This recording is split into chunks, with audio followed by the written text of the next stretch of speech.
शुरू कर हेलो, शुरू करें।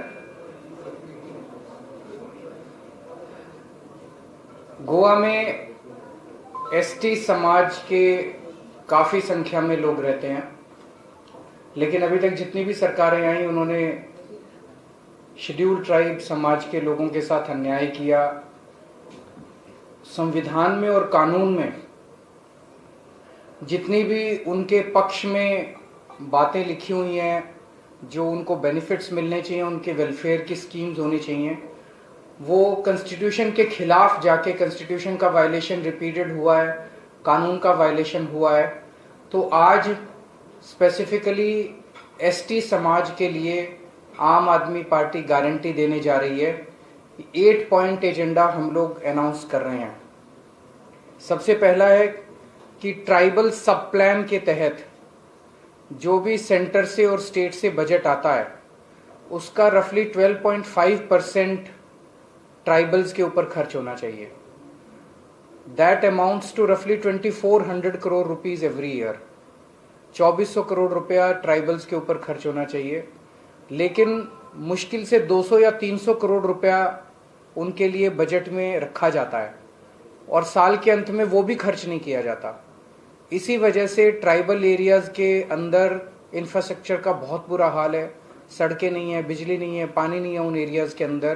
तो आम आदमी पार्टी आएगी तो ट्राइबल सब प्लान का टोटल पैसा जो है वो ट्राइबल्स के ऊपर खर्च किया जाएगा। We will ensure this. दूसरा, almost 3000 vacancies, almost 3000 posts which are reserved for ST people, they are lying vacant. उनको अभी तक भरा नहीं गया, मोर देन 3000। इन सारी पोस्ट्स को इमरजेंसी बेसिस पे भरा जाएगा और एसटी समाज के बच्चों को नौकरियां दी जाएगी।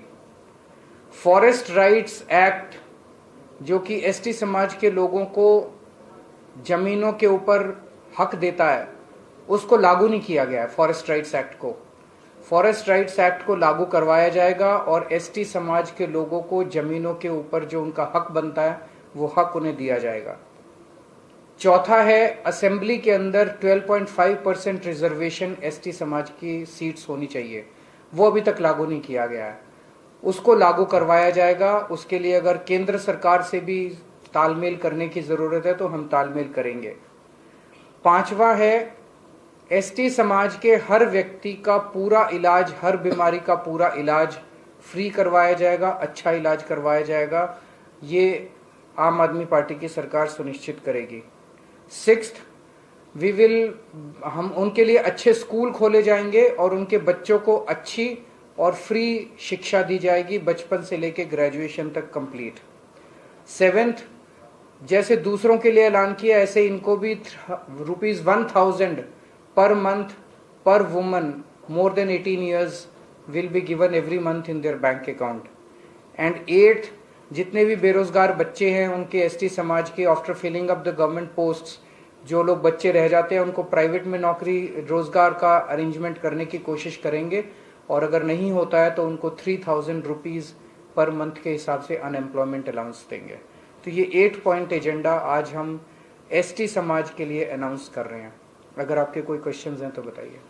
सर, ये एसटी अलग-अलग आप जात के बंटवारे के हिसाब से काम कर रहे हैं, तो मुस्लिम है, दलित है, क्या इनके लिए कुछ एसटी एससी ये तो कॉन्स्टिट्यूशन के अंदर है, ये तो कॉन्स्टिट्यूशनल प्रोवाइडेड राइट्स हैं।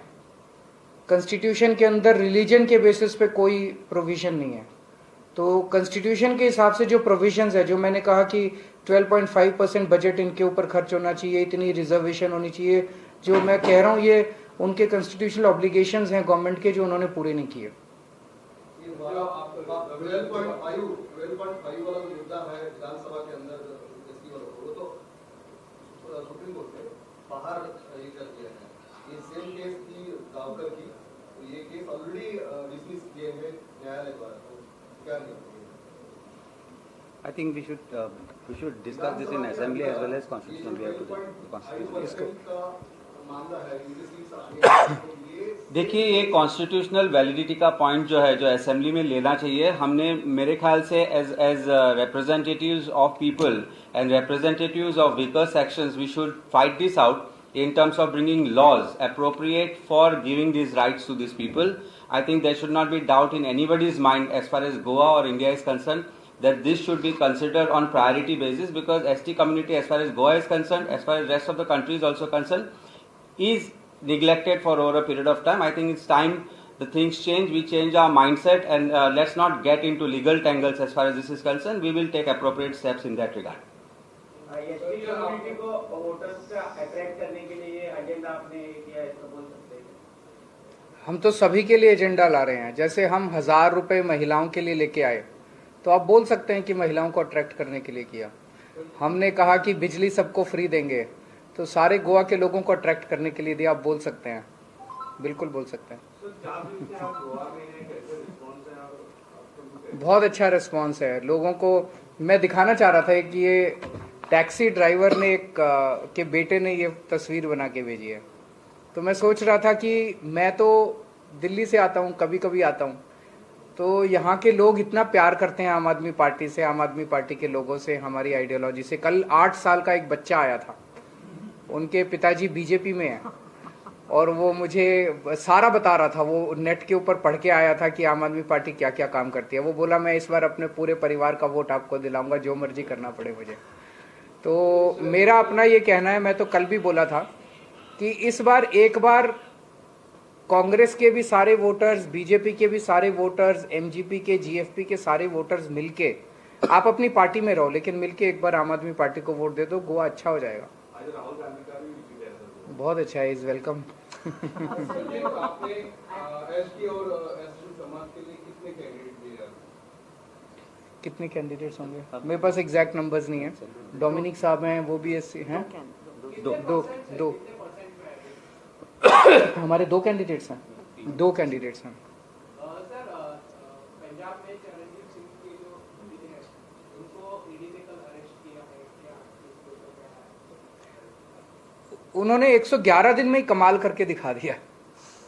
लोगों को 4-4, 5-5 साल लगते हैं करप्शन करने में, और फिर उन्होंने 111 दिन के अंदर ही इतना कमाल करके दिखा दिया। इतना करप्शन किया है।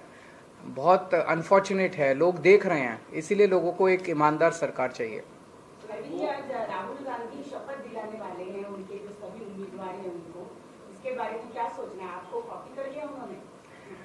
वो अच्छी चीजें कॉपी करें। हम चाहते हैं कि वो अपने जहाँ राजस्थान में उनकी सरकार है, छत्तीसगढ़ में उनकी सरकार है, तो वहाँ पे वो बिजली भी फ्री करें।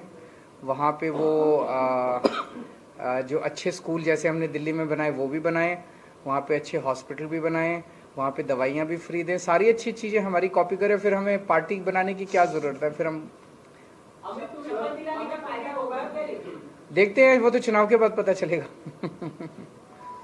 Randeep Singh general secretary of Congress ने कहा है कि आप छोटे मोदी हो।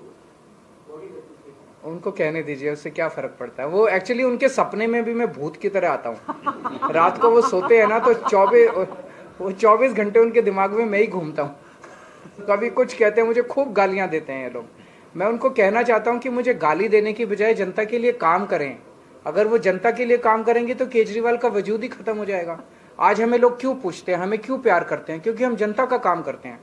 हम उनके बच्चों को अच्छी एजुकेशन देते हैं, हम उनके परिवार को अच्छा इलाज देते हैं, हम उनको बिजली देते हैं, इसीलिए लोग हमारी। तो आप भी करो ना। केजरीवाल को गाली देने से क्या फायदा है? मैं छोटा मोदी हूँ, बड़ा मोदी हूँ, फलाना हूँ, क्या फर्क है? उसी सवाल के बीच में एक सवाल था। 2 महीने पहले जब कोई भी पार्टी के कोई नेता आते थे तो उन्हें पॉलिटिकल टूरिज्म कहा जाता है। आजकल आप गोवा के सीएम ने आपके ऊपर ये लिखा कि आपको दिल्ली में काम नहीं है, इसलिए बार-बार गोवा आते हैं। गोवा वाले को भी काम नहीं है, वो सारा दिन दिल्ली बैठा रहता है। प्रमोद सावंत वो भी तो दिल्ली बैठा रहता है सारा दिन। चलिए ठीक है, थैंक यू।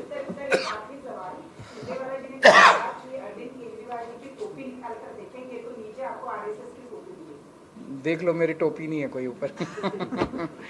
कुछ भी बोलते रहते हैं ये लोग। मतलब यही मैंने कहा कि ये बयानबाजी की राजनीति, मैं उसको गाली दूं, तुम मुझे गाली दो, तू मैं करो। जनता इससे परेशान हो चुकी है।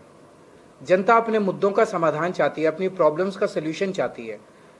वो मुझे गाली देता है, फिर आप लोग आके पूछते हो भाई सुरजेवाला ने ये बोला, आपको इस पे क्या कहना है, फिर मैं 2 गाली उसको देता हूँ, फिर वो 2 गाली। इससे समाधान, इससे देश का क्या फायदा होने वाला? इससे तो देश का कोई फायदा नहीं होने वाला। आपको उनसे ये पूछना चाहिए था कि कांग्रेस का गोवा के लिए क्या एजेंडा है। बोलो केजरीवाल दुनिया का सबसे गंदा आदमी है, आप गोवा के लिए क्या करेंगे ये बताइए। उनके पास गोवा के लिए कोई एजेंडा नहीं है, कांग्रेस के पास भी नहीं है, बीजेपी के पास। उनसे पूछो कि आपके पास गोवा का क्या एजेंडा, कहेंगे केजरीवाल छोटा मोदी है, ये एजेंडा है उनका। Thank you. सर एक आखिरी सवाल है, कल आपने एक नोबेल टीवी को इंटरव्यू दिया, आप बीजेपी छोड़ कर किसी भी पार्टी के साथ अलायंस करने के लिए रेडी हो, अगर कांग्रेस साथ में आती है तो आप उनको साथ में लेने के लिए रेडी होंगे? अगर कांग्रेस के कुछ एमएलए बचेंगे तो विचार करेंगे। वो तो 24 घंटे में सारे बीजेपी में चले जाएंगे।